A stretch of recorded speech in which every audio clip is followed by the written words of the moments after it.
Assalamualaikum warahmatullahi wabarakatuh. Perkenalkan, nama saya Sri Utami, NPM 152060012 dari kelas 3A Universitas Pancasakti Tegal. Hai, bagaimana kabarnya hari ini? Semoga sehat selalu ya. Dan sebelum belajar, jangan lupa berdoa dulu ya. Mari kita berdoa. Bismillahirrahmanirrahim. Kalau sudah, yuk kita belajar bareng materi tentang tes deskripsi, di mana kita akan membahas pengertian, tujuan, ciri-ciri, jenis, struktur, unsur kebahasaan, dan langkah-langkah dalam menulis dari teks deskripsi. Oh ya, sebelum masuk ke materi, kita perlu tahu dulu nih, apa saja sih jenis-jenis paragraf? Kira-kira ada yang tahu nggak? Iya, ada 5 jenis paragraf. Dan kalau disingkat namanya menjadi depan, yaitu ada deskripsi, eksposisi, persuasi, argumentasi, dan narasi. Nah, di video ini kita akan belajar mengenai teks deskripsi. Yang pertama, kita akan membahas mengenai pengertian dari teks deskripsi. Apa sih Kak pengertian dari teks deskripsi? Pengertian teks deskripsi yaitu berasal dari bahasa Latin, yaitu describer, yang artinya menggambarkan atau memberikan suatu hal. Dan menurut Kamus Besar Bahasa Indonesia atau KBBI, tes deskripsi ialah pemaparan atau penggambaran dengan kata-kata secara jelas dan terperinci. Dan tes deskripsi ini menjelaskan mengenai suatu gagasan, tempat, peristiwa, atau objek seperti manusia, hewan, tumbuhan, dan benda serta sebagainya. Selanjutnya kita menuju ke tujuan tes deskripsi. Tujuan tes deskripsi yaitu bertujuan untuk menggambarkan suatu objek ke dalam tulisan, sehingga pembaca seolah-olah melihat, mendengar, merasakan, atau mengalami objek dan peristiwa yang digambarkan atau dideskripsikan si penulis dalam tulisan deskripsi tersebut.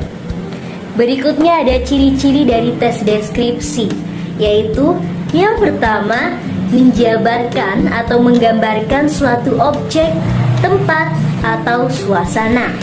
Yang kedua, melibatkan panca indera seperti penglihatan, pendengaran, penciuman, pengecapan, dan peraba. Yang ketiga, karena melibatkan panca indera, maka tes deskripsi itu membuat pembaca seolah-olah melihat atau merasakan langsung apa yang sedang dibahas dalam teks deskripsi tersebut. Yang keempat, memaparkan ciri-ciri fisik atau sifat dari objek, seperti warnanya, bentuknya, ukurannya, atau kepribadiannya. Dan yang kelima, lebih banyak menggunakan kata sifat. Dan selanjutnya ada jenis-jenis teks deskripsi, yaitu ada objektif, subjektif, dan spasial. Kita bahas persatu-satu ya. Yang pertama ada tes deskriptif objektif, yaitu merupakan tes yang berisi gambaran suatu objek secara objektif atau apa adanya. Jadi di sini penulis tidak lagi menambahkan opini atau pendapat pribadi untuk melengkapi paragraf deskriptif tersebut.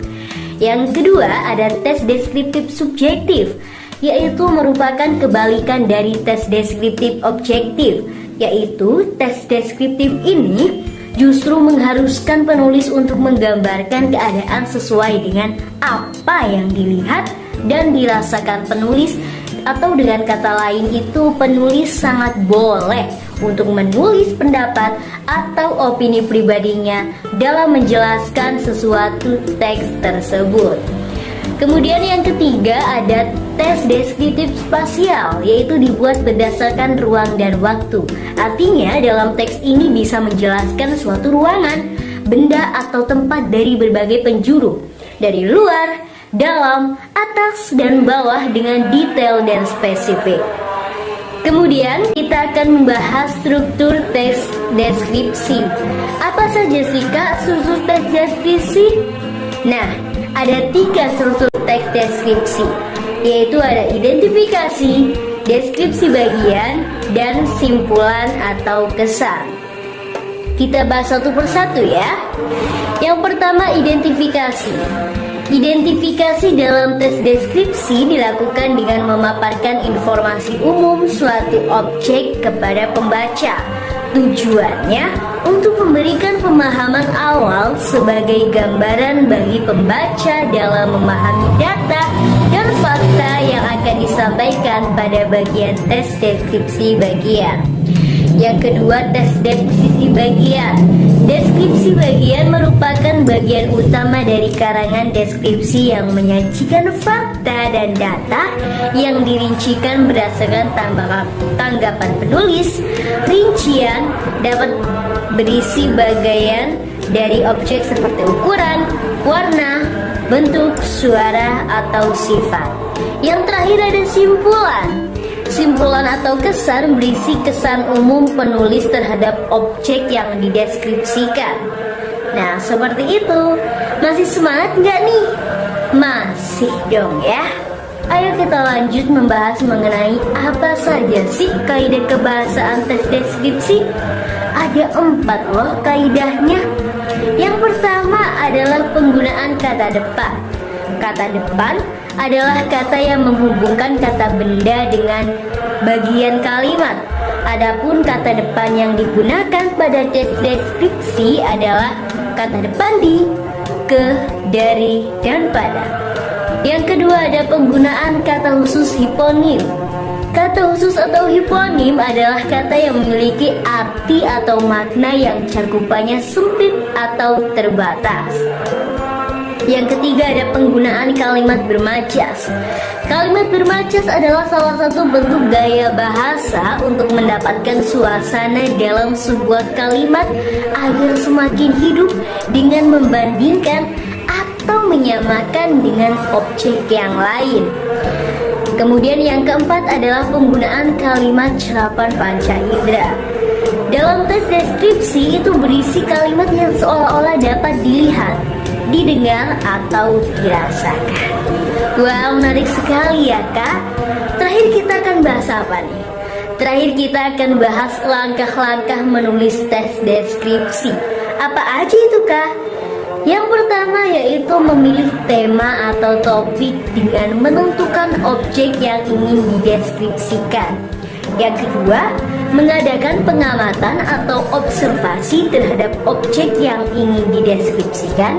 Yang ketiga, mengumpulkan data berupa gambar, angka, grafik, ukuran, warna, sifat atau kepribadian dari objek tersebut. Yang keempat, menyusun kerangka kalimat atau garis besar mengenai hal yang ingin dideskripsikan. Yang kelima, mengembangkan kerangka kalimat menjadi paragraf. Yang keenam, menyunting teks deskripsi. Nah, itu tadi adalah materi mengenai teks deskripsi yang bisa kakak sampaikan. Semoga materi tadi bisa bermanfaat dan bisa diterima baik oleh kalian semua ya.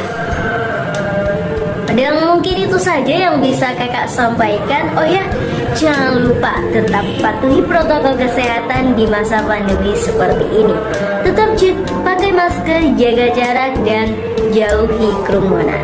Terima kasih. Wassalamualaikum warahmatullahi wabarakatuh. Sampai jumpa.